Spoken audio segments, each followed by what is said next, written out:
Akola MD drugs विक्री प्रकरणी महत्त्वाची अपडेट। ड्रग्ज विक्री प्रकरणी दोघांना अटक करण्यात आली आहे, तर तिसरा आरोपी फरार आहे। फरार आरोपी गब्बर जमादारचा शोध सुरू आहे। आरोपीच्या शोधासाठी पोलिसांच्या 3 पथकं तयार करण्यात आली आहेत। तर आपण पाहतोय अकोला एमडी ड्रग्ज विक्री प्रकरण आपण पाहतोय आणि पोलिसांवर पैसे उधळतानाची ही दृश्य देखील समोर आली। एक्सक्लुझिव्ह दृश्य तुम्ही साम टीव्हीच्या स्क्रीनवर पाहू शकता। ड्रग्ज विक्री प्रकरणी दोघांना अटक करण्यात आली आणि तिसरा आरोपी फरार आहे। फरार आरोपी गब्बर जमादारचा हा व्हिडिओ आहे आणि त्याने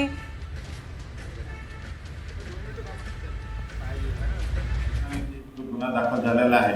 त्या गुन्ह्यामध्ये गब्बर जमादार नावाचा जो आरोपी यामध्ये तिसरा आरोपी आहे। याला शोधण्यासाठी आम्ही पथकं तयार केलेली आहेत। ती पथकं रवाना झालेली आहे आणि त्याचा शोध सुरू आहे। सर, तपासामध्ये आरोपीची पार्श्वभूमी काय समोर आली? आरोपीची पार्श्वभूमी आम्ही शोधतो आहे, त्याचा तपास आमचा त्याप्रमाणे सुरू आहे।